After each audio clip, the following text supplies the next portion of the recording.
आपण करतोय गव्हाच्या पिठाची नानकटाई. साहित्य आपण पाहिलं होतं. काय करायची कृती पहिल्यांदा? आधी गव्हाचं पीठ घ्यायचं. बरं. आता सगळं मिक्स करायचंय साहित्य. बरं. किती आहे साधारण? एक मोठी वाटी. मोठी वाटी भरून. आणि छोटी वाटी रवा. बरं. पिठी साखर. बरं. ठीक आहे, ती सगळी लागेल? हो, सगळी लागेल. बरं. आणि चिमूटभर खायचा सोडा. खायचा सोडा अगदी चिमूटभर. पुढे? आणि हे बटर.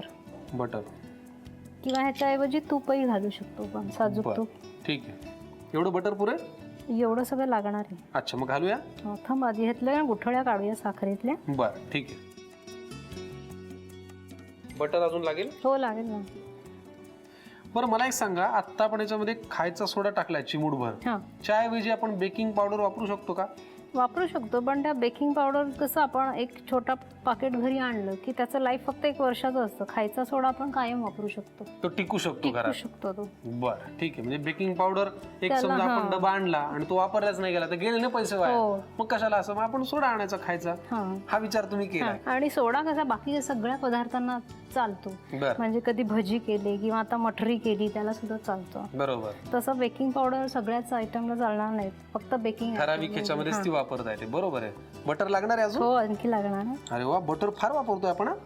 आवडतंय मला. असं हे व्यवस्थित मिक्स करून घ्यायचं. आता हे काय करताय तुम्ही? आता असे गोल पेढ्यासारखे गोळे करून घ्यायचे. बरं. आणि ह्या बेकिंग ट्रे मध्ये ठेवायचे. बरं, आपण हा ट्रे इथे ठेवूया, तुम्हाला सोपं पडेल. बरं, असं हे गोळे करून त्याच्यावरती ठेवून द्यायचे. आणि वरून काजू चिटकवायचा आहे. अच्छा.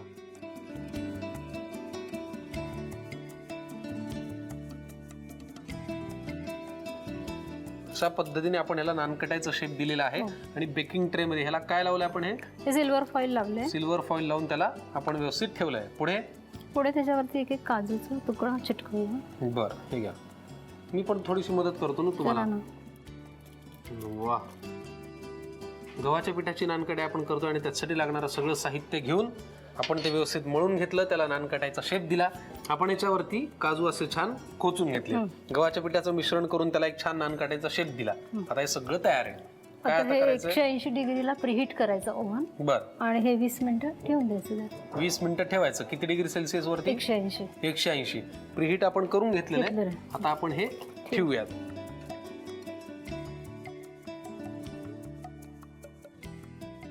आपण प्रीहीट केलेल्या ओव्हन मध्ये ठेवलंय. आता 180 डिग्री सेल्सिअस वरती 20 मिनिटात आपण हे छान बेक करून घेऊया.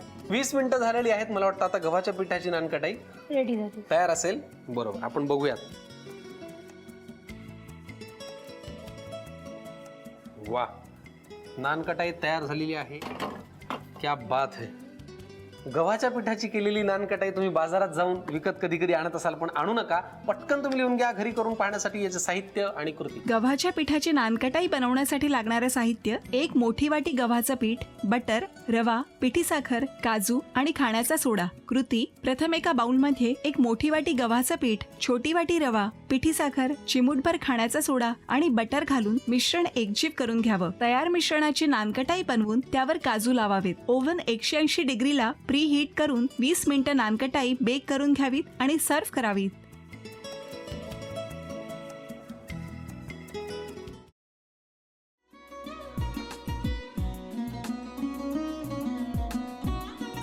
लावू का? असाच लावू ना.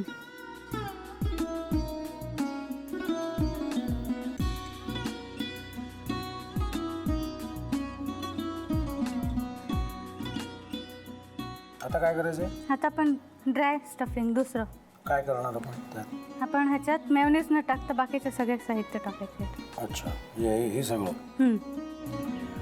ऋतू, माझा तर विश्वासच बसत नाहीये. म्हणजे अगं बहिणी आमचं लग्न व्हावं म्हणून किती प्रयत्न करत होते आणि ते सगळं करताना ती शिवच्या आम्हाला माहिती पुरवते. नाही, मला नाही वाटत. गौरी, खूप चांगली असतो म्हणून तुला सगळं जगत चांगलं दिसतं, पण शिव उगाच बोलला असेल का? त्याच्यावर विश्वास नाहीये का तुझा?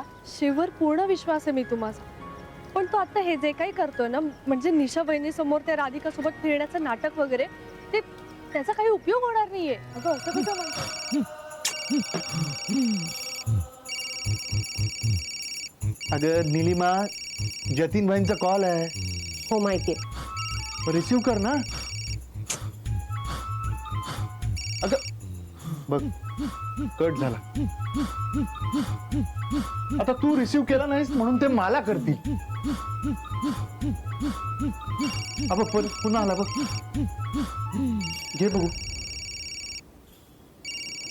पण हे एक ना एक दिवस घडणारच होतं. आता मला कळलं तुम्ही 2 दिवस झाले काय सांगत होता ते. बनू हे संकेत असतात आणि हे ठरवून येत नसतात. मी बाहेर तुमची वाट बघते.